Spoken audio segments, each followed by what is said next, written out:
What's up, everybody, and welcome to the Dark and Twisted podcast covering Yellowjackets Season 3, Episode 9, titled How the Story Ends.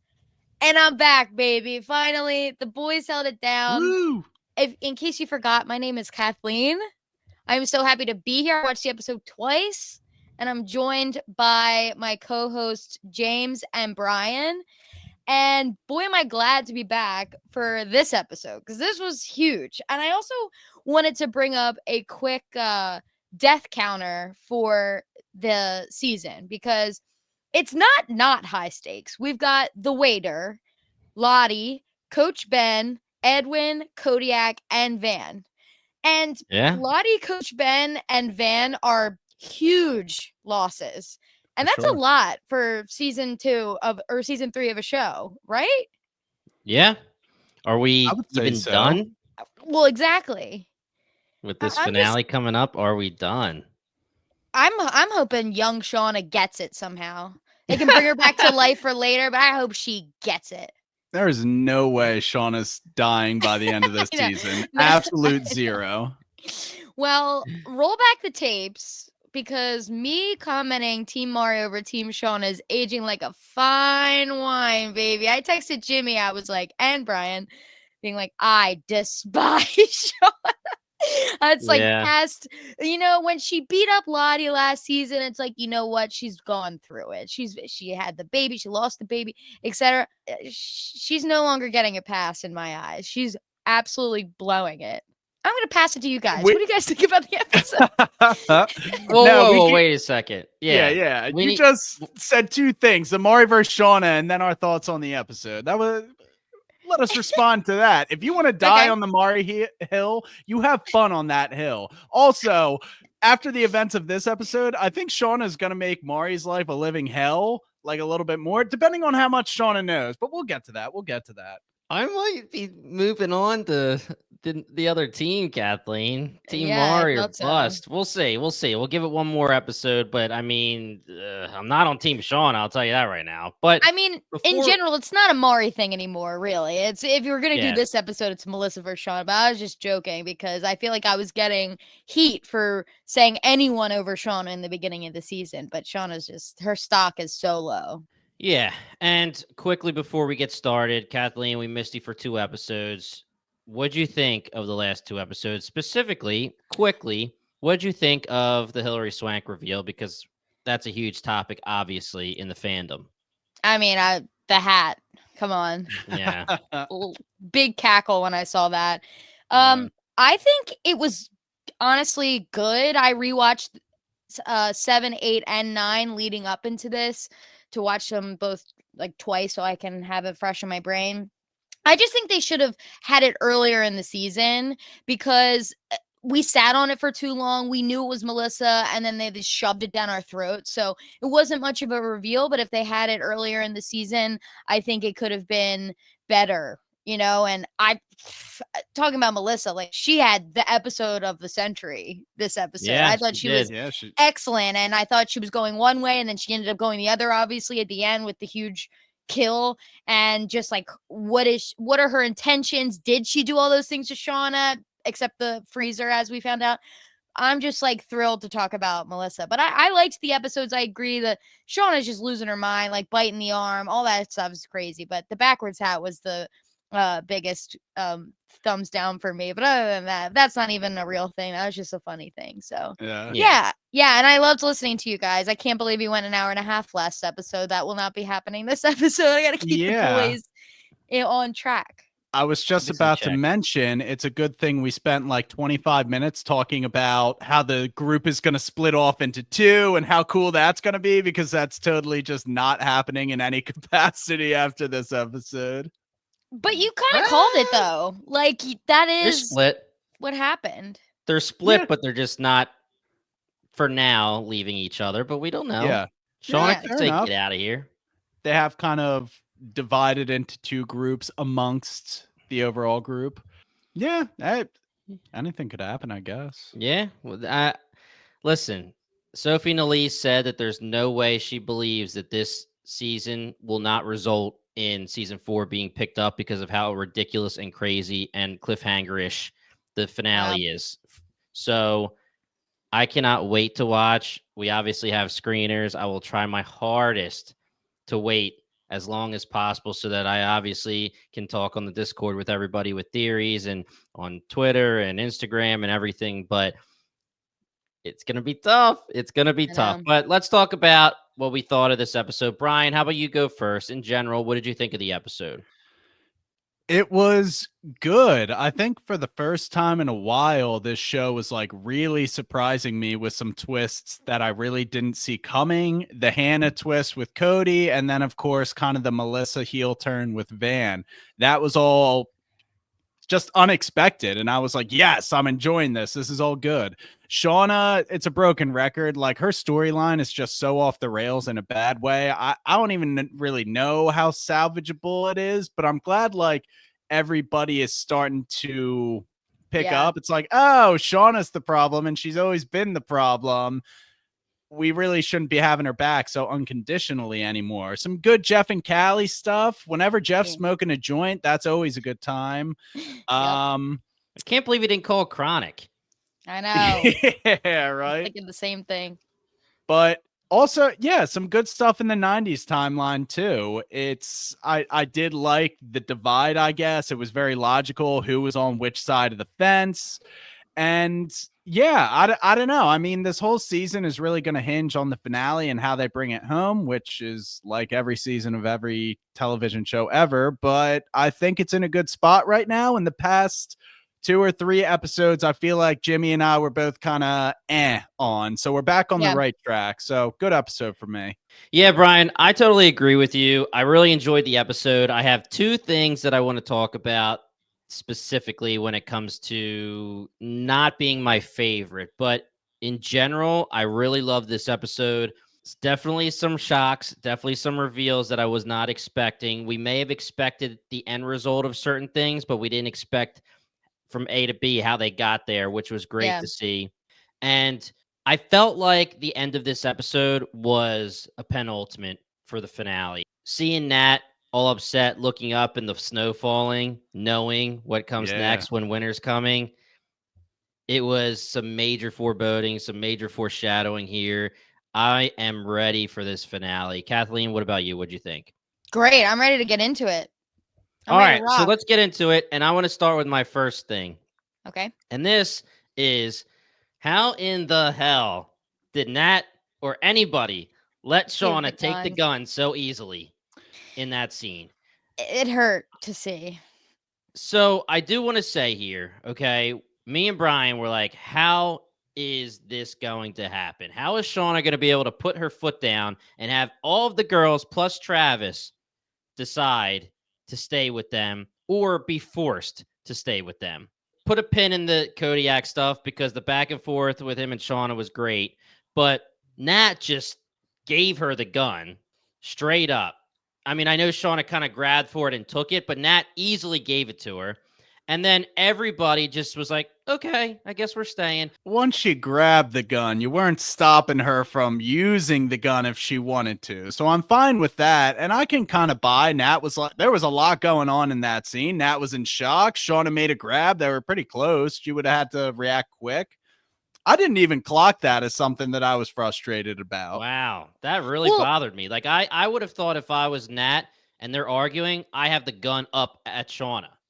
Yeah. Being like, we're leaving. Yeah, I'm more on the side with Jimmy only because, you know, as the episode goes forward, Shauna with the gun is such a liability, obviously. And she uses it in the most psychotic ways and is treating it's just her heel turn is I don't even recognize young Shauna anymore. So I was frustrated because I'm like, Nat, you had the gun. And then the whole episode, the others, quote unquote, were like, well, they have the gun and all this stuff. Like, they have the upper hand, they have the gun. And I'm like, well, Nat, you had the gun. You had it in your hands. Travis has a crossbow. Yeah. Like, I mean, come on. It's tough. We know that Travis goes to do something later. And we'll talk about that, of course, with the pit. But I don't know. Travis has a crossbow, and all the girls want Shauna gets the gun. I get it. You're going to take the gun, or she's going to take the gun. Now you're just going to follow her. It's also the pack mentality. They're all close to each other. You have Lottie, Ty, and Shauna saying, we don't want to go. It's going to be reluctant if they are going to decide to go without them. Either way, it would have been tough for them to say, we're leaving you guys behind. But so I get that part, but I was just a little upset with Nat. I wish you would have held on to that gun. And Travis, man, this guy just sits in the back and doesn't do anything during everything that happens in this entire TV show. I don't think they know what to do with Travis, really. I don't think they know how to write him. They like pigeonholed themselves into not being able to kill him because he was obviously alive in season 1 as an adult. So now they have to like kind of write this in, and they tried to write this Lottie thing in. It's not really working for me, but 12 girls and a drunk Travis or whatever. Yeah. 12 angry girls and a drunk Travie. I just think Travis is playing the game as a floater. Maybe I'm thinking too much about it, but like of the group of high schoolers, he sticks out like a sore thumb. He's the only boy there. He wasn't on the team, so I'm not sure how much built-in camaraderie he has with them. Plus, he saw them eat his little brother. I mean, if like push comes to shove, he could be like, I don't want to get under any of these girls' bad side because like I can see what they do, and I might be the odd man out because they have kind of this built-in relationship apart from me. So that's where I've always thought this character has come from, where he's always just chilling in the background, doesn't want to make waves. Plus, like, going back to they ate Javi, his dad died in the plane crash. Like, all of these girls went through trauma. You could argue Travis, by losing 2 family members, boom, boom, and one through cannibalism, may have had it worse than some of the others. Well, listen, I agree with you to an extent that that's the game he's playing, and that's totally fine by me. I just think it's like boring from the writer's perspective, but I also disagree with you because season 1, he was a ball of fire. He was like grabbing the gun from Nat, acting up that during the shootout when they were learning how to use the gun. And then him and Nat have the whole love story. He was a big part of season 1. And then when they broke off him and Nat as a couple, I feel like they didn't know what to do. I'm honestly surprised. There was a few episodes ago where it was the episode where they kill Coach Ben, that they're talking to each other, Nat and Travis, and I was like, whoa, weird. Like, I haven't seen them talk to each other in 10 episodes or something like that. So I just think they don't know what to do with him. We can quickly talk about his storyline. He's like copping an attitude with Lottie right away because Lottie's doing some talking about how they need to stay there. And then later we see him build the pit, kind of. We can put 2 and 2 together that he's the one who actually built the pit and was going to lure Lottie there. And what do you guys think about what ultimately happened at the pit? She's listening. She like approaches the pit and then she turns away. It was the wilderness told her to turn around. What wilderness? No, I took it like she was standing on the spot that should have fell through. And Travis, that's why he was freaking out. I thought she was standing right on top of the pit. Am I wrong here? That's how I took it, but that seemed almost too unbelievable. What wilderness? Wilderness, of course. I also thought it was wild that like Travis even tried to lure her like to her death. I don't know. That seems too unbelievable that she did stand on the trap and survived. I didn't really know how to take that whole scene. So there's a lot of things to talk about, and we're joking. Well, let's just get through the Travis stuff, but I have like a million things I want to talk about with this scene. He did try to do something. Like I said, I was saying earlier, why doesn't he put the crossbow up and say, we're leaving, put the gun down, blah, blah, blah. Instead, he decides to try a different route. Now, a couple questions here. This is the pit, right? That Ben Scott found. I don't know. Or did they dig another one? He could have dug it. Doesn't really. It's just a pit.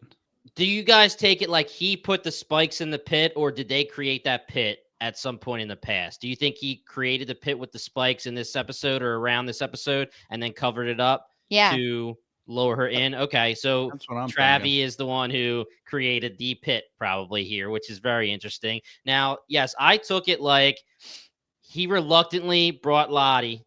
And again, we've talked about this with Travis so often, especially me and Brian the last 2 episodes. I'm giving him shit for not holding the crossbow up, but it does make sense with his character. He's very reluctant for any kind of violence in recent seasons.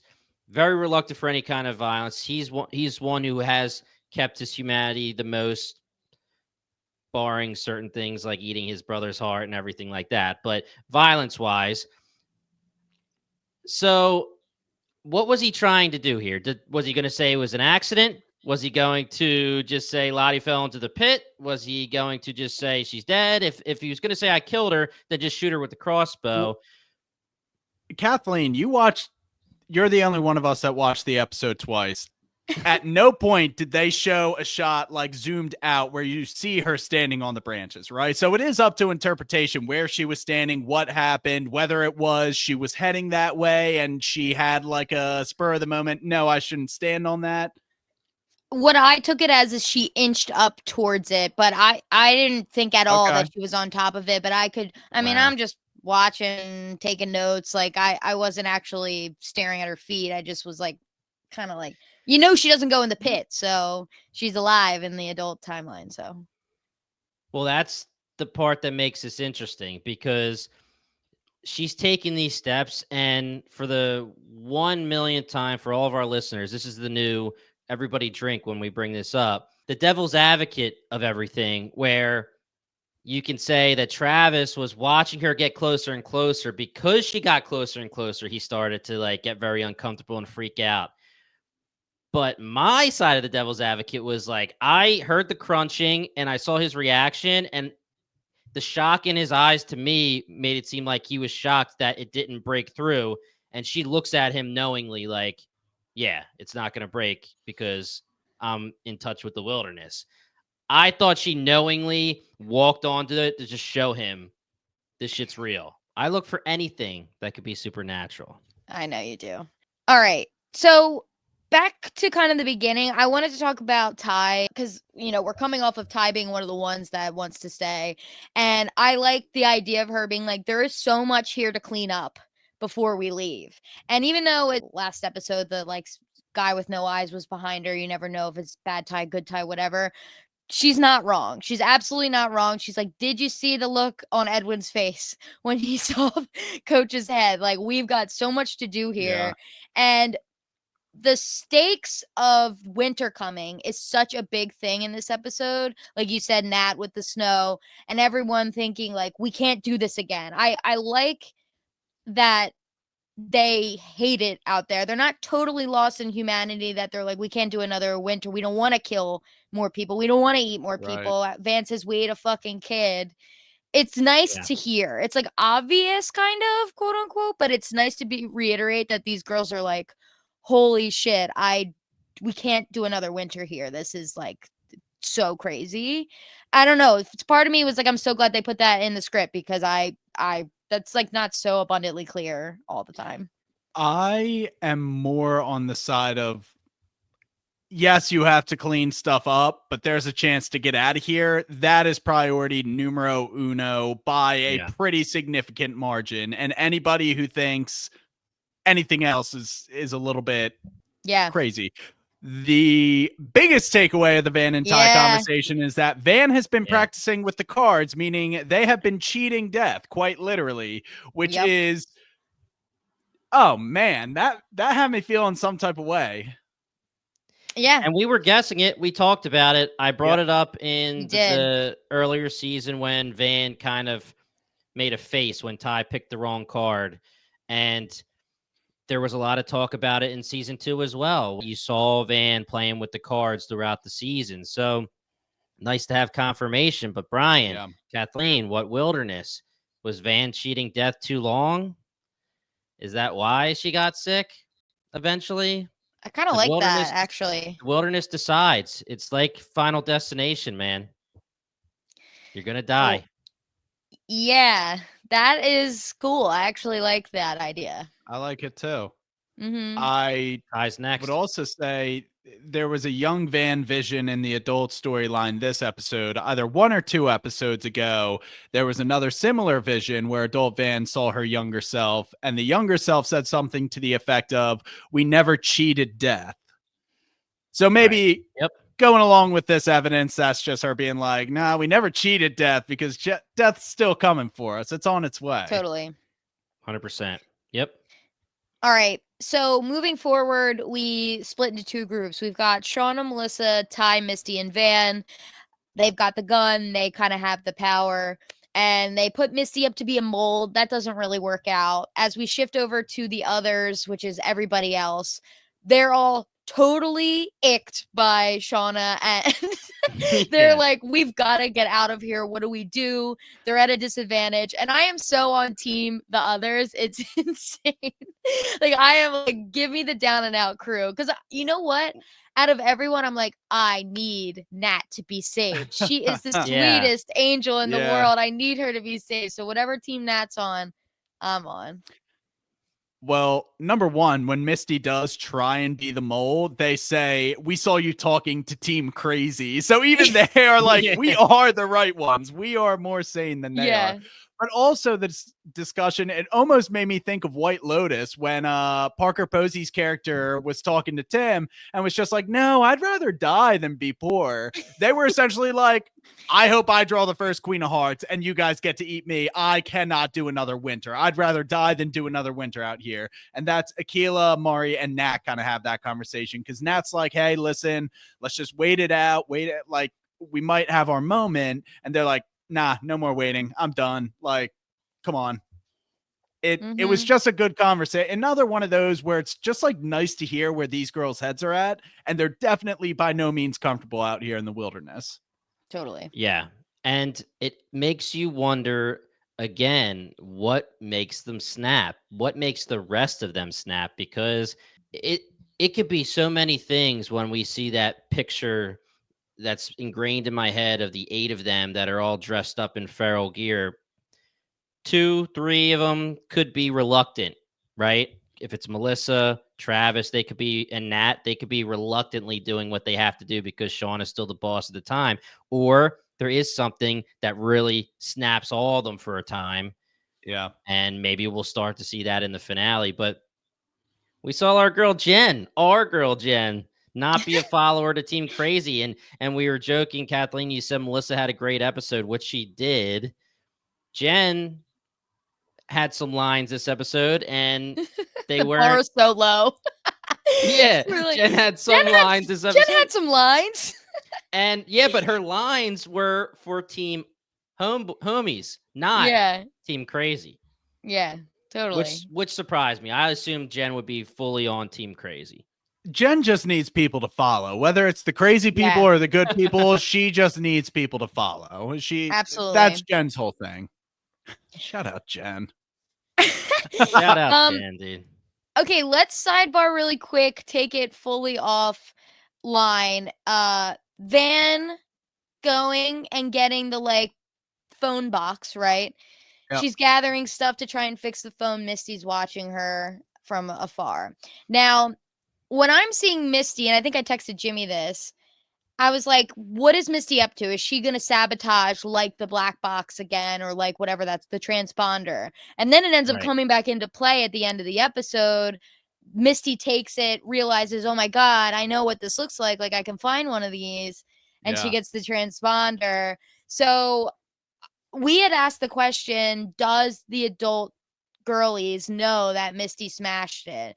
Can Misty get out of this? Can Misty say, this was smashed from the plane crash and I saw it before, but it was broken, so I never said anything. I didn't want to get anyone's hopes up. You know what I mean? Go ahead. The right person found her with the transponder.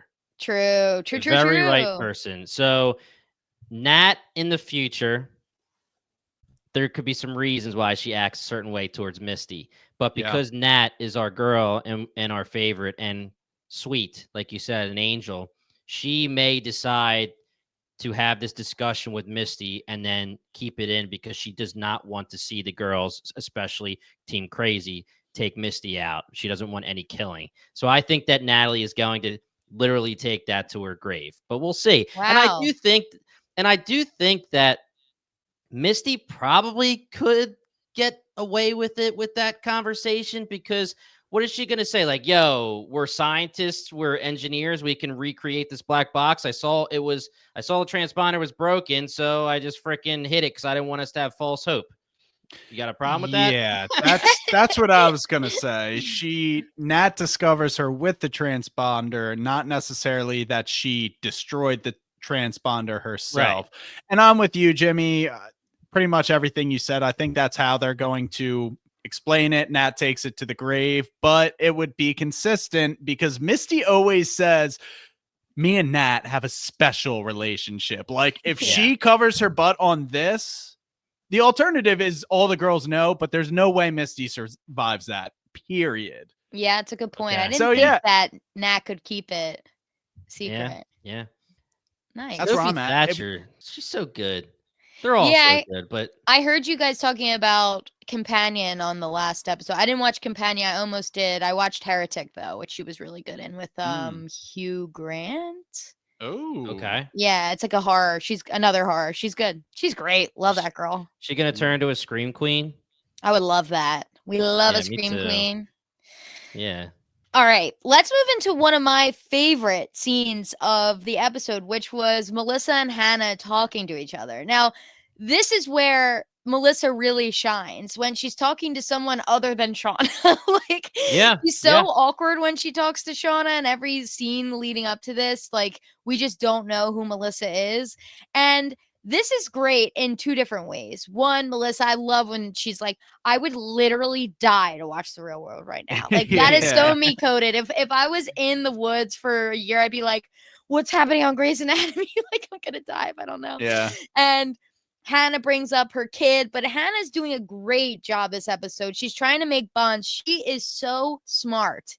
She's like, I got to make bonds. I got to do what I got to do. Obviously, we'll save the end part till the end, but I loved this. And she's like, from a scientific perspective, like, this is so interesting. Like, the greatest example of survival, whatever she says, ever.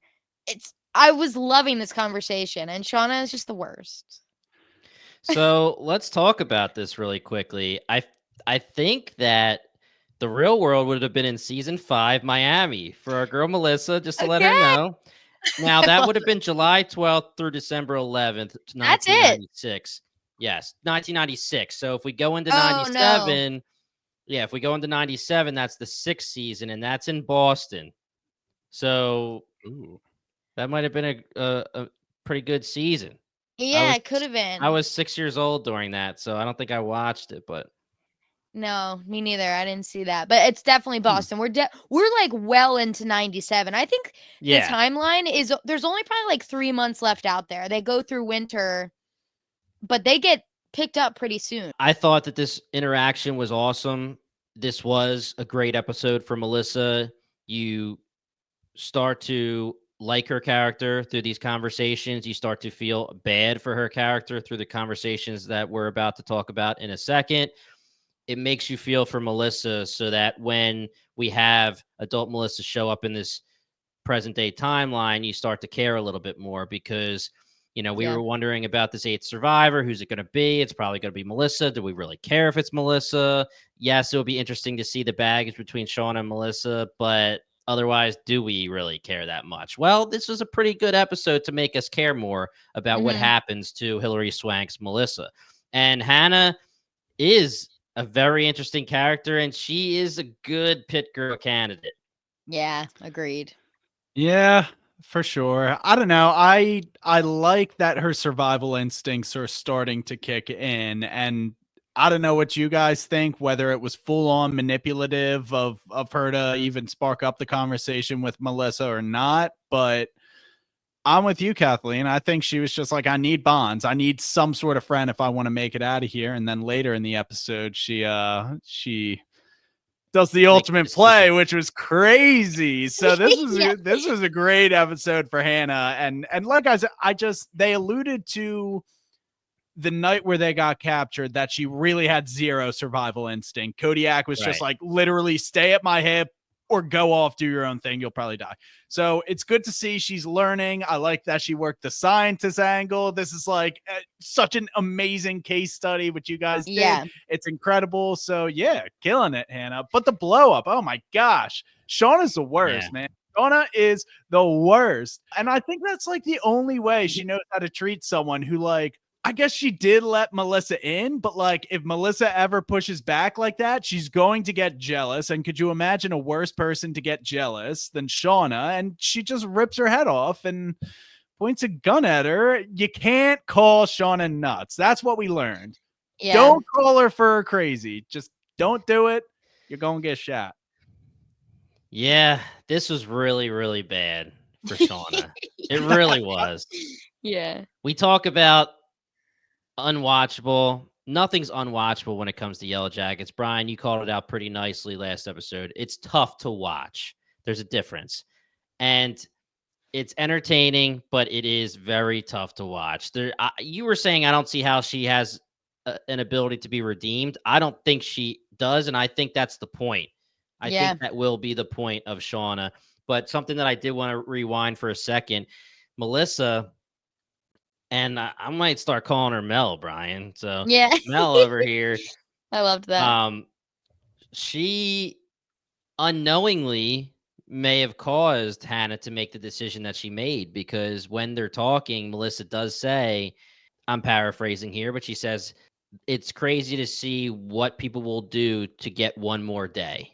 The things that people will do to get one more day. And that's what Hannah decided to do to get one more day. She was in a position where it was probably die or make a move. All I'll say is it was the smartest move she could have done. The whole point of Kodiak and Hannah being threats is that they know that all these girls have done bad things. They've killed, they've eaten. Now Hannah's killed somebody. She now has something to lose. When they go back to civilization, she's not ratting on these girls. She killed someone point blank too. Like, she's keeping it.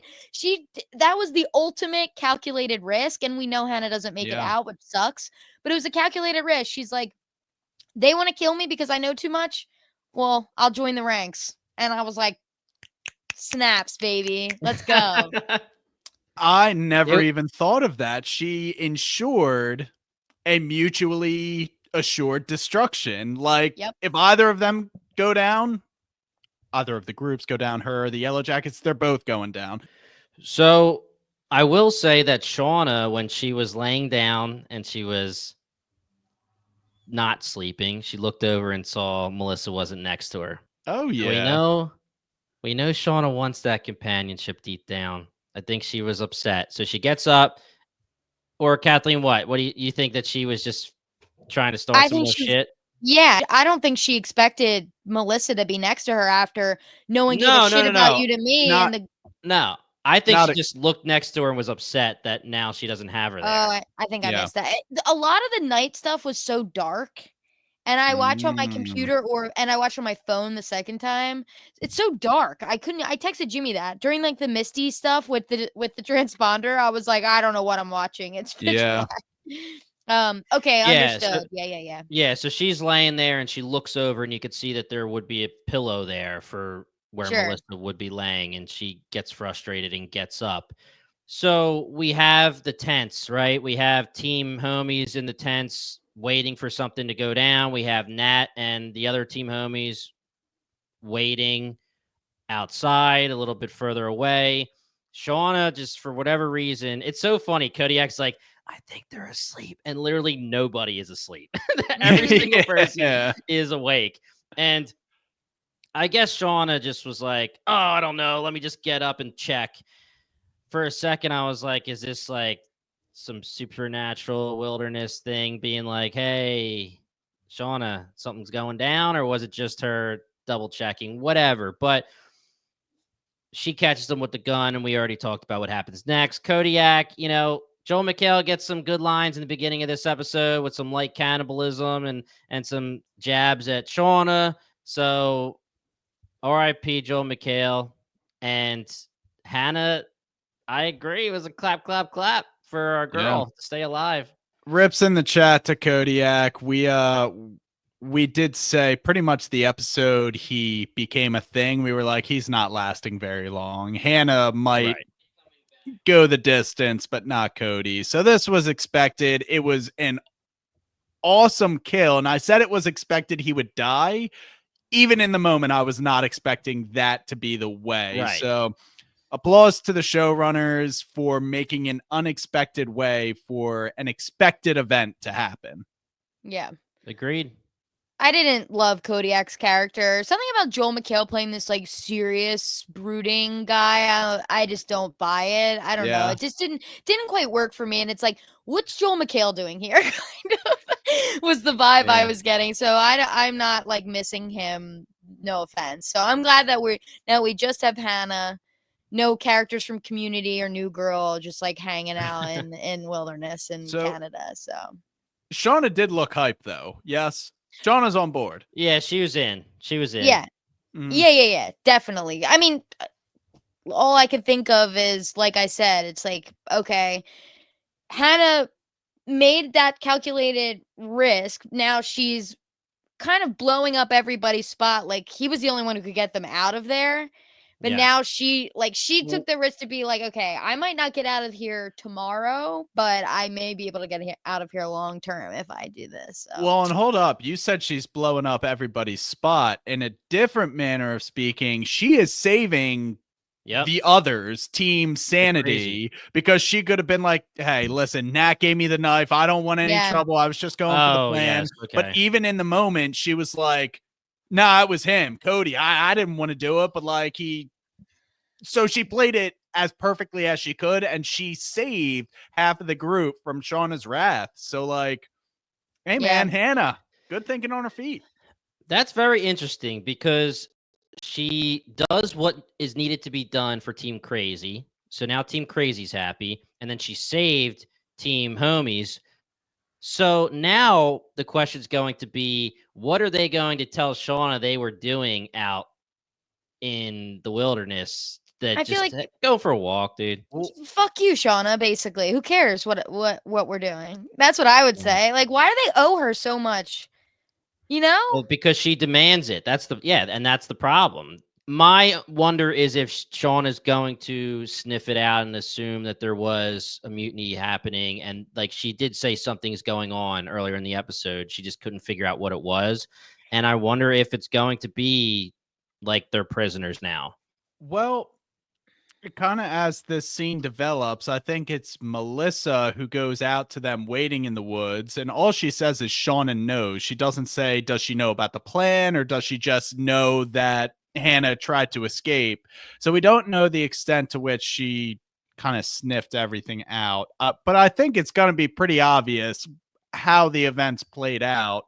I don't know. Moving on, though, what a scene. You already said the snow starts falling. Nat looks up and just starts bawling because she's like, what even is this life right now? Like, what? Like, the last small sliver of hope just got stabbed in the eye. Are you kidding me? Now winter is coming.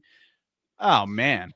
Yeah, there's nothing like hope being there and ripped away. Like, they've been out there for over a year or so, and they say in this episode, we've given up the idea of going home, but now we can, like, Van is like, I know we haven't thought about it, but we're going home. Like, this, we could get home.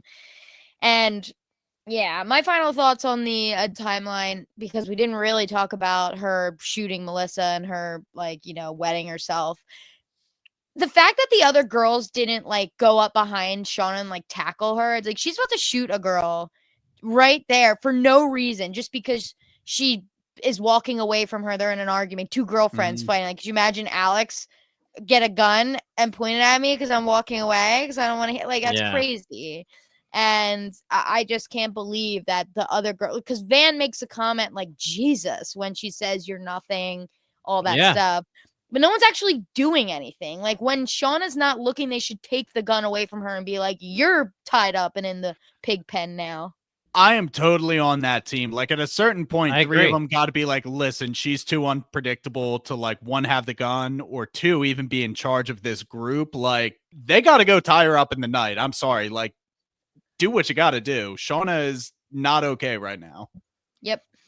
And I get that they're supposed to be scared of her, but not only did she do something very reckless, she also did something very wasteful to people that are stuck in the wilderness using a bullet that they need from their rifle. She has to reload. The girls could have jumped on her. I always wonder when there's certain arguments like the 3 versus the majority or this situation with the gun, if the girls could just decide, hey, it's going to be 8 versus 1, let's just hold her down and take the gun from her. I guess that they're just scared of her. They don't know what to do in the moment. They are teenage girls, but yeah, I agree. Shauna's the biggest liability, and it's getting worse and worse by the minute. Agreed.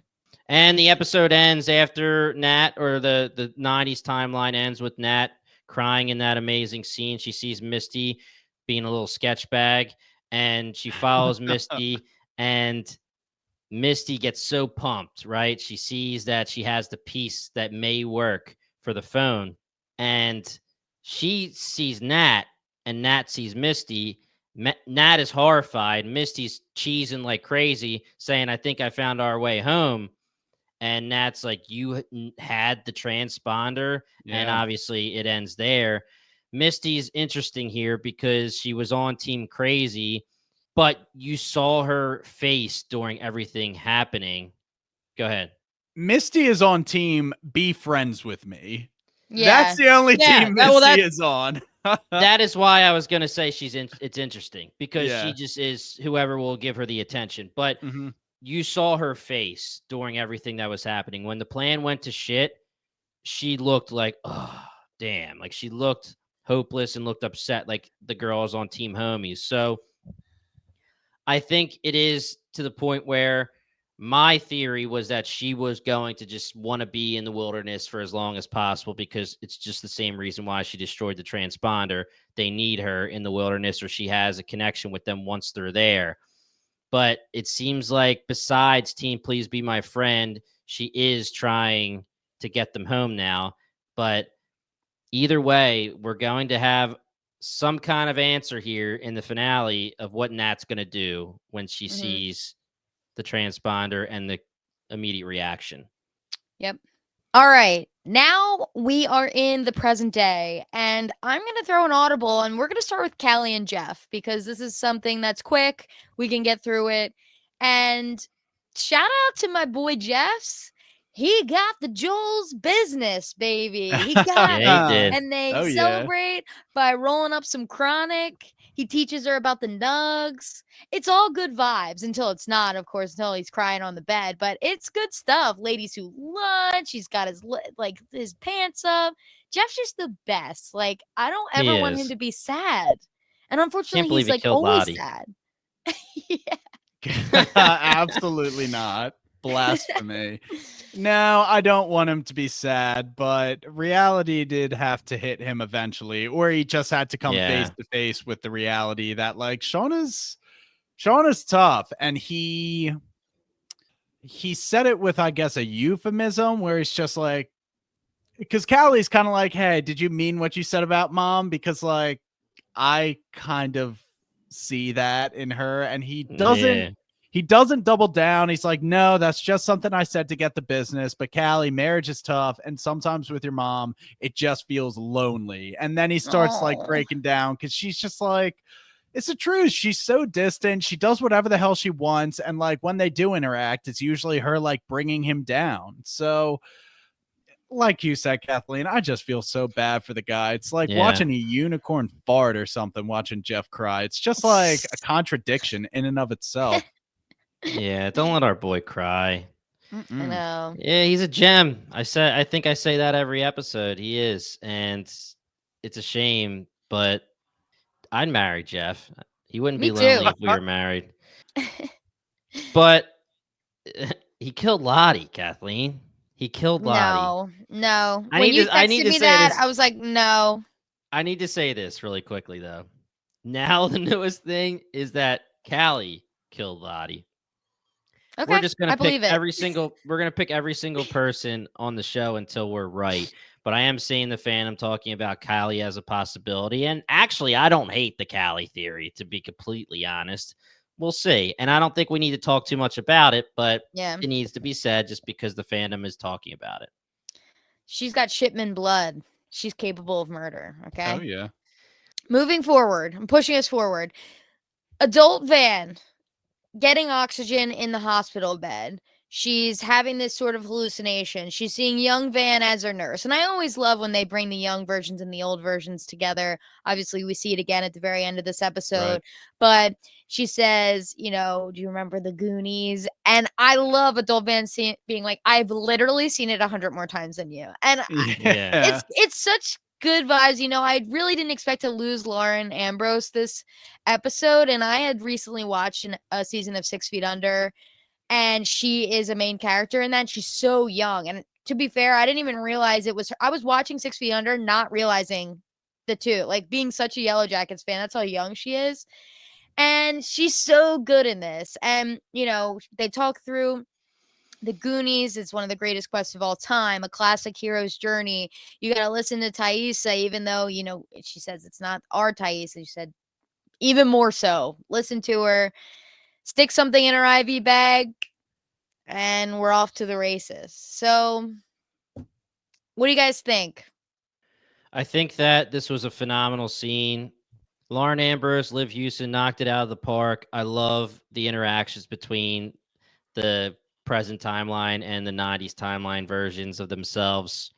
And my question is, what did she put in the IV I don't bag? know. It was just giving me was some black. wilderness darkness. We're gonna give you something for the road. Yeah. That's just Give what you it a was. little Some black taste. magic.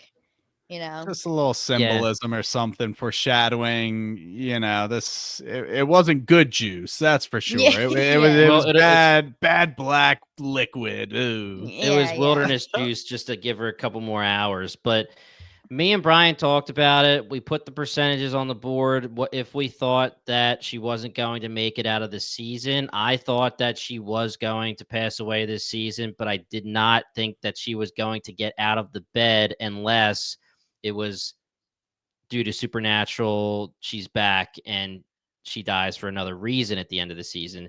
This was another thing that didn't necessarily shock me, but it surprised me that she is going on this quest and she's going to finish her story while she is still technically dying. And we'll get to the confrontation between her and Melissa, but she wakes up after having the conversation with herself, and it's Ty that's there, and she's like, all right, yeah, I'm not staying here. We're not going home. We got some shit to do. Let's go. Mm-hmm. Yep. We usually do buckets because they're usually pretty siloed, but we might hop around a little bit here. So now we're with Shauna, with Melissa's forearm, making her eat, blackmailing her, everything. She eats it, spits it at Shauna, and then she tails it out of there. And there's a little Easter egg. Her wife told her you needed gas in the car. Yeah. She hightails it out of there, and she's out of gas. So we know she doesn't get very far, which makes it so our neighborhood friendly Yellowjackets can find her so easily on the side of the road, flying by in a car. Misty spots her, someone who she thinks is dead. Yeah. And I'm going to suspend my disbelief for a little bit, because she knows what she looks like. I know, Yeah. but when you're flying by somebody in a car. Hey, what wilderness, Kathleen? Yeah. Liv Hewson's van said X marks the spot. And we saw that's where she broke down, right at that X sign. Hey, what wilderness? But you're right. Missy gets out. She's got the leather jacket on. She's running after her. She's ready to take her down. It's actually Ty that gets the tackle in. And Van just sitting there like, Jesus, what is going on here? And they're all freaked out. They're like, what the hell are you doing alive, Melissa? Get in this damn car. And eventually they all get back to Shauna. And hilarity ensues just because it's just wild. With the same thing with the Adam Martin stuff. They walk in and they're like, Shauna's wiping down blood so casually. Like, What was her She thinks- plan? She just has Yeah. like the dish gloves on, scrubbing the walls of a clear murder or blood everywhere. And she like hides with a knife. And it's like, oh my gosh, thank God it's you guys. Like, Yeah. what is the play if it was anybody else? she like was the mom and the killing kid Hannah's comes down. daughter. And she immediately goes into defensive mode. Good. The other Yellowjackets are here. Melissa sent the tape. Therefore, she killed Lottie. Period. End of story. One of the best one-liners. Misty goes, okay, Martha, misdirect. Misty was on fire this episode. I Oh my loved God. Shauna telling the cat story was comedic, and then Misty going, "What a totally satisfying answer, hilarious." Yeah. Yep. And I can't believe the cat story kind of came back around. Even her just being like, "It was for Jeff's karma." They're like, "Okay, we're supposed to just believe the tale of two cats." So funny. And we get the drop, like I said. Misty did lock her in the freezer, so now there's only the brakes and the phone left. Yeah. Obviously, we know the tape is And Lottie. Melissa. And Lottie, of course. Well- but Lottie could be a completely different thing, even though who's to say? Yeah. Well, I don't even think the brakes are a thing anymore because they took it to the mechanic and he was like, Yeah. nah, he just had old brakes. Like they weren't tampered Yeah. with or anything. Totally. She's literally still saying, Misty, you cut my brakes. She gave that up. She's saying, Melissa, now you cut my brakes. And the mechanic straight up said your brakes weren't cut. So Yeah. come on, Shauna. And this was a hectic, stressful scene just because as the viewer, I'm putting myself in the middle of this. And it's like, what in the heck do you do here when you're Ty, you're Van, you're Shauna, you're Misty? You're like, okay, we got to chomp out of Melissa. Melissa's alive now, apparently. Shauna wants to kill her. We already killed somebody. There's blood all over this house. What do we need to do right this second? And go ahead, Kathleen. They don't do very well because Van and Ty, Misty bounces because she's like, I'm not cleaning up your mess again. Bye. And then speaking of that mess they cleaned up, Van and Ty are just like name dropping Adam and talking about a body in front of Melissa. And Shauna's like, okay, well now I definitely have to kill Melissa. Yeah. Yeah. Now she's like, definitely going to kill Melissa. You just told her that I killed somebody. It was really funny back and forth. I was really enjoying this. Although it like, again, you have to kind of suspend your disbelief because you're like, Yeah. no one can get out of this situation. There's blood everywhere. And you kind of feel bad for Melissa. You're like, man, Melissa, why'd you give the tape? Like, you put yourself back in the situation you clearly didn't want to be in. But then when she does what she does at the end of the episode, I'm like, okay, maybe she does want to be put back into this world. Like, it flipped what I thought on its head for sure. And I think I brought it up either last episode or two ago. It would have had to be last episode. Melissa has to have some sort of cynical intentions behind marrying Hannah's daughter. Like that's otherwise just completely unorthodox and weird and crazy town. So like there's got to be something there. And I brought up to Jimmy, it's like, how much are you buying this? That she's like a born again good person and she goes to see a therapist and she worked through all her trauma. So I'll stick a pin in that until we get to kind of the heel turn at the end though. So let me say this really quickly. There is something majorly going through the fandom on social media here where Hilary Swank as Melissa is talking to Shauna, and when she's telling her story, she brings up Hannah's daughter, her significant other, and she brings up everything that's happening with Shauna, like what she thinks is happening. And there's a moment where she looks right into the camera when she's talking about her significant other, which is Hannah's daughter. And people are starting to believe that Hannah's daughter is more involved than you'd think. Is there a possibility that Melissa did tell everything and show the tape to Hannah's daughter? Yeah. And Hannah's daughter is somebody that is going after the Yellowjackets. There's something that we need to figure out here is Callie and this note. Did Callie read the note and not give it to her mom? Does the note not exist? We never saw a note. We saw that it said Shauna Shipman and it had the symbol on it, but that was it. We didn't see any note and we didn't get any indication that Callie read a note. So Melissa could be lying. And something that I do want to bring up again is that Hannah's daughter, when she's brought up in the present day timeline in the car, Misty says, how come none of us knew that she had a daughter? In the 90s timeline, Melissa tells Shauna that Hannah said, that she has a daughter. Now, Shauna Mhm. says she's bullshitting you, she's manipulating you. So maybe it went in one ear out the other, and Shauna just forgets. But doesn't seem like a Shauna thing. So Shauna knew exactly who she was killing, and having somebody leave a child at home when she was having her be pit girl or Yeah. whatever it is that she dies. But maybe the other girls didn't find out.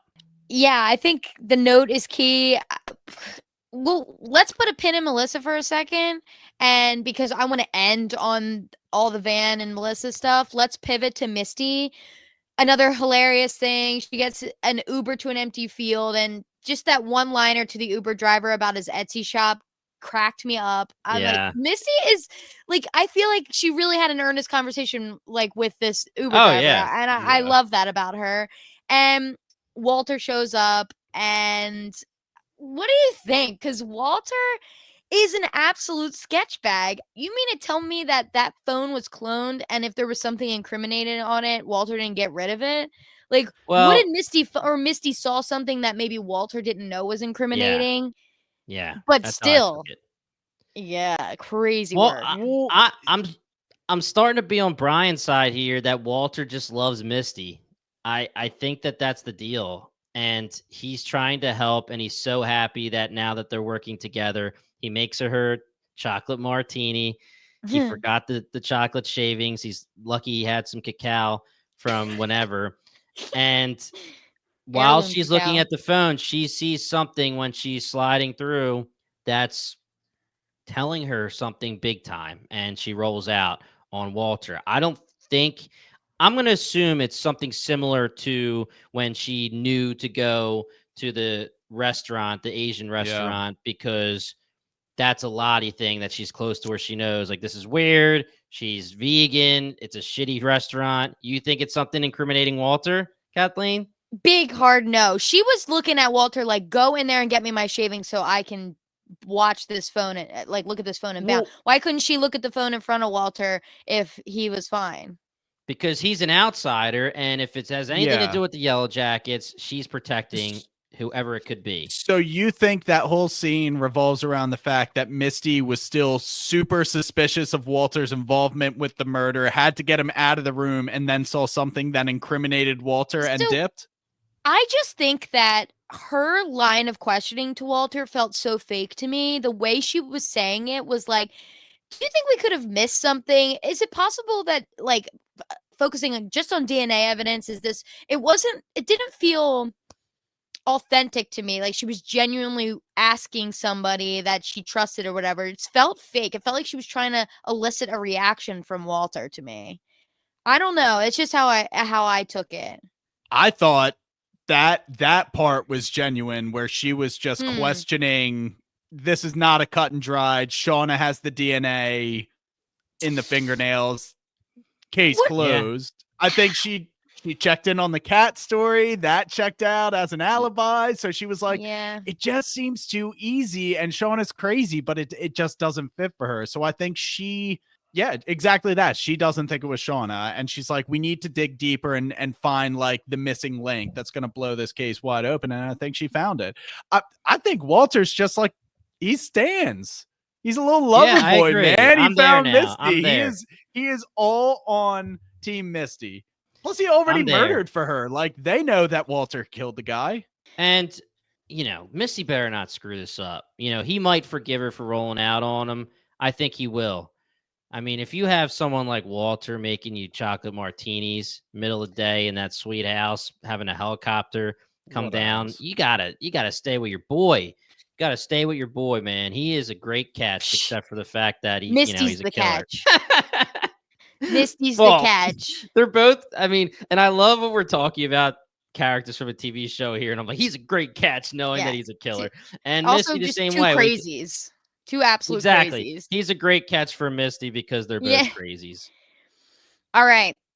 Final bucket. So Yeah. Ty is in this hallucination. I got to know what you guys think about this because it fell so flat for me. This Yeah. hallucination, Van's telling her to breathe. Ty versus Ty. Good Ty wins all within 30 seconds. I'm like, all that for this?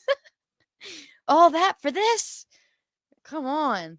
Brian, go ahead. I see it. I see it in your Oh, it's eyes, horrible. man. It's I see so the eye fire. roll worthy. Like they're trying to do some sort of imagery with like the telephone, and that's been a recurring theme. And I'm like, where is the point? And help me get to it, because this is Yeah. ridiculous. It's corny. I'm rolling my eyes. They're way in the back of my skull right now. And it killed me that at the very end, when Adult and young Van are talking in the plane, like having their, I guess, near death experience, but she actually died.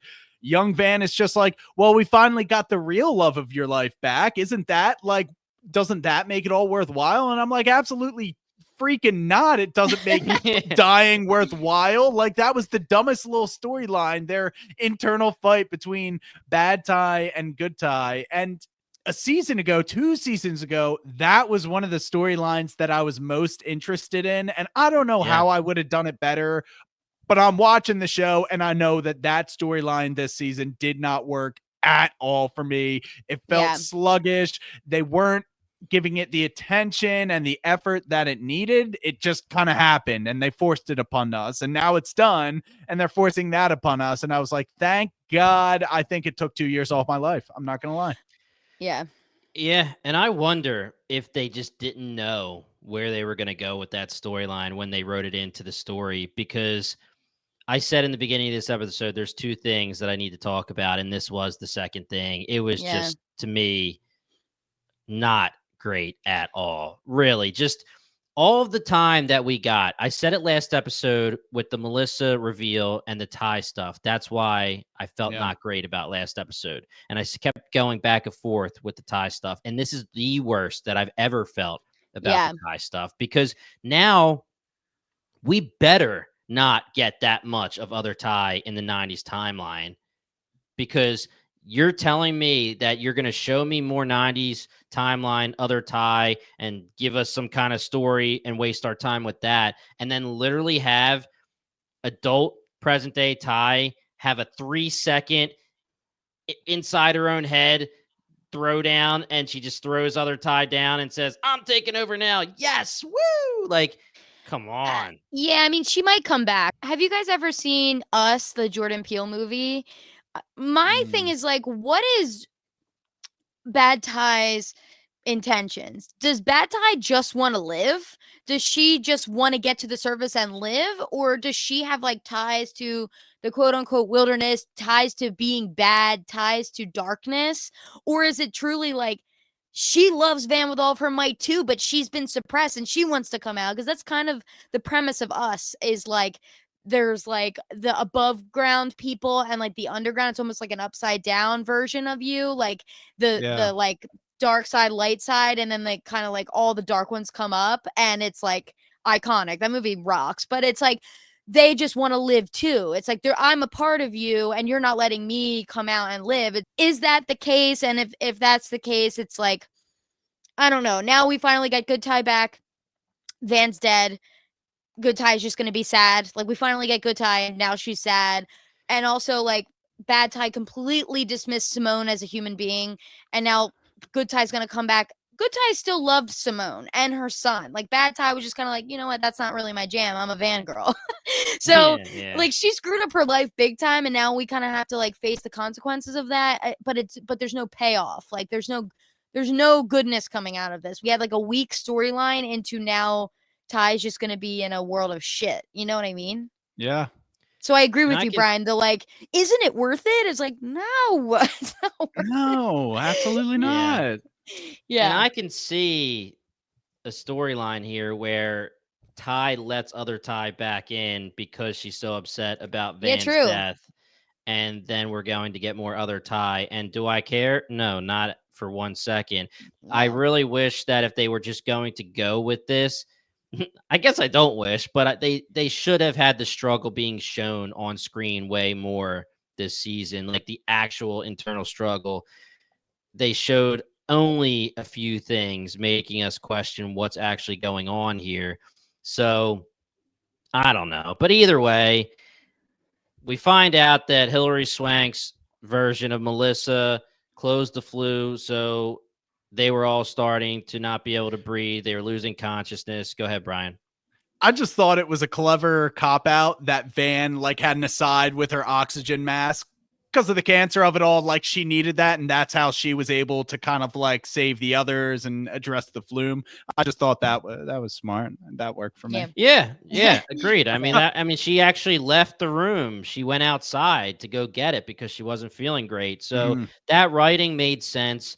And you see that Melissa is fighting it. The other two are pretty much knocked out. Van saves the other two, and then she comes back in for Melissa, and they have this conversation here. And this is the conversation, and this is the theme that adult Van's been going through since we've met her in this TV show, and it's that she does not want to cross that line. We'll see what she does in the 90s timeline, but the adult version of Van does not want to live if it means she has to cross the line. And she was fighting it, and she said, I wish, like, why can't I be that person? But she puts the knife down. Now, what did you guys think was going to happen in the moment of her screaming, I wish I was that person? Like, my assumption was that she was going to put the knife down. But at what point did Melissa's turn?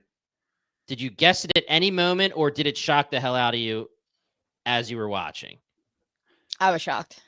I was also shocked. That was I was eating up everything Melissa was saying, and I thought it was a very good back and forth. I love that, like, Van was kind of like, this is always how it's been, you know, the sacrifice and the reward. And Mel looked at her and was just like, no, Van, like, I think you and I both know that was all bogus. Like, the whole time, it was never a sacrifice for a reward. It was just things happening. And then Van has this moments where she's like, but I don't know that 100%. Like, everything was so crazy that it does fit. There were sacrifices and rewards for it. And she, like, no, it was surprising, and I was focusing so much on the dialogue that I wasn't, like, expecting it to happen as quickly as it did, but then it happened. So good stuff. Yeah, and I just think Melissa, like I said earlier in the episode, flipped the script, and you think Melissa just wants to be done with the wilderness, and then she's like, but I want to be it. I want that. And she just kills Van. That's crazy. And now I'm even more like, let's go. We need a disruptor. The adult timeline is like stale. We need it. So I'm all in on Melissa causing chaos. Didn't want Van to die, but I'll tell you right now, Van getting killed is so much better than her dying of cancer. And I'm honestly relieved it's happened, because now we won't have Ty being like, should I kill this person? Should I kill this person? Should I kill this person? Trying to save Van, because if there was a wilderness, the rules don't exist, and they're weak rules, because they would have had to kill 1,000 more people, because it was just like, you kill someone, buys you a few days, kill someone, buys you a few days. Lame. Well, and Jimmy, you brought up, I think last episode, you were like, so what if Van kills someone and she gets cured? Is that it? Or confirmation that the wilderness is indeed a thing? And I think the writers avoided having to confront the is there not, because if she killed Mel, like, I think they would have had to make Van stay alive a little bit longer and become a little bit more healthy, but now they don't have to show their cards as it was. And I agree with you, Kathleen. A little bit of spice just got sprinkled on that adult timeline, which we desperately needed. Yeah, Totally. so let's talk about this final scene. Well, we obviously have Ty find Van and freaks out, very upset, devastating. But now let's get to this final scene, because this was almost like a break the fourth wall meta moment. And I don't believe, and it's been a while, but Nat's conversation was with herself wasn't like this specifically, was it? It was. I mean, what do you mean? Explain what you mean first, and then I'll answer. I mean, like, watching yourself on the TV die, and then having the conversation with your younger self about the purpose and what's going on, and young Van actually, like, being dead, but knowing what the end result is going to be and saying, I can't ruin the surprise. It's like a break the fourth wall, talking to the viewers kind of thing. I kind of liked it because Van's such a TV movie girly, and so her getting to watch it on a screen was kind of fitting. But yeah, no, that's definitely interesting. And Nat talked to Javi too. Like Yeah. Nat talked to her younger self and Javi, who was dead. Yeah. And right? Javi was it was on the plane, On the yes. plane. I don't know, but I love the plane. When I saw the plane, I was like, oh, I miss Nat We so never much. left. Yeah. We Yeah. never left the wilderness. We never survived the crash. Yeah, And really. it was cool. It was a really cool scene because again, Van is talking to her younger self and she's like, Brian, you already brought up, what was the point? You told me I was going to be a freaking hero. You said the Goonies. Like, I was all Yeah. pumped though. Like, what's the Yeah. deal here? And she's like, you don't always get to be the hero and make it to the end of the story, but what you did mattered. And she's like, well, geez, that's not what I freaking wanted. And Right. she's like, just because you didn't live, that isn't actually or necessarily the best result. And she's like, well, what is that supposed to mean? And she's like, well, I don't want to ruin the surprise. And that it's like wink, wink to the audience, which, you know, I like the scene a lot. And it all goes back to, oh, what are we watching? What are they trying to show us? You know, these scenes in a near-death experience, you know, platform 9 3/4, anything could happen there. And we don't have to say it's supernatural, but it was a very, very interesting scene. Yeah. R.I.P. Van. Another fallen soldier. I can't R.I.P. believe it. Van. Yeah. Van became one of my favorites as the seasons went on. I think that Van, Lauren, Ambrose did so well as adult Van. I've already talked about Liv Hewson and their roles and their acting in this entire TV show as young Van. It's a sad one. I think it was necessary. I really do think it was necessary, but it's definitely a sad one. Adult Van will be missed in this timeline, and they're whittling away. You know, we are replacing Van technically with Melissa, but it's Shauna, Ty, and now Melissa on the run, and then Misty is going to immediately after this episode, hopefully, show up with some groundbreaking information. So it's heating up for the first time in a while since episode 8. The adult timeline is very, very, very, very interesting, and I'm excited. Yeah, me too. Should we do Buzzkill MVP? Oh, Let's yeah. do it. All right. I'll go first. I haven't done it in a while. My MVP is going to be Adult Misty because she was dropping the one-liners and I loved it. And my LVP is just going to be young Shauna. How could it not be? Just rotten to her core. Yeah. Not a redeeming Go ahead, quality Brian. to her name. Yeah. My MVP, of course, is going to be Adult Van. Are you kidding me? Nice. Like, she gave her life for this episode, and she had a great episode and a great run on this show.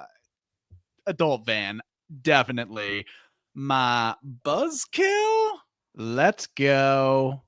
I'll just go Adult Mel. And I actually think one of you said, oh, Melissa was on fire this episode. So while she had a young Melissa, but also adult Melissa. Like we said, she was sprinkling spice everywhere. Yeah. Oh, yeah. She took out Van. Unforgivable, man. All right, so my MVP is going to be Hannah. She did all that she needed to do. Good she one. made the right decisions to keep herself alive. Melissa alluded to her. Maybe it gave her the idea. She wanted one more day, and she made all the right decisions if that was the result she wanted. My buzzkill is just going to be easy as pie, adult Shauna. Yeah. I don't need to say anything else. No, you don't. Hit that outro, Kathleen. All right. Well, that's the episode. I'm so happy to be back. Thanks for holding it down. And it was nice to be on my travels and listen to you guys talk about the show I love so much. So, yeah, that's the episode. We are all over the place with our coverage. The links are in the bio. You can go listen to our Apple TV podcast called The Core. We just finished Severance, which was insane. If you haven't caught up on Severance yet, or if you want more supplemental content, go listen to that. We're also covering The Studio, which is I think there's 2 episodes out of The Studio. Go listen to that. We also have Binge Empire, which is kind of like our fantasy-esque type of show. And that is covering the Wheel of Time, which I hear is really good. I haven't watched the season yet, but I hear it's great. We had covered The Traitors on Unreal. The Traitors ended, but we might do a season 3 of the UK episode, just like a fun episode to drop there. And then Final Form, is that covering anything right now? Solo Leveling still? Just finished Solo Leveling. I believe Solo Leveling is still ongoing for a little bit, and it just finished Invincible. All right, and that's our anime podcast, so go check that out. The Last of Us will be dropping on Binge Empire, so go follow that if you're a fan of The Last of Us. Who isn't? We also will have a season recap of The White Lotus coming out on this podcast feed, so go give everyone a follow if you don't want to miss anything. We're having a lot of fun. It's busy season. TV is good right now, and we are happy to be here. We are the Dark and Twisted Podcast, and thank you so much for listening. Buzz, buzz, buzz, buzz, buzz, buzz.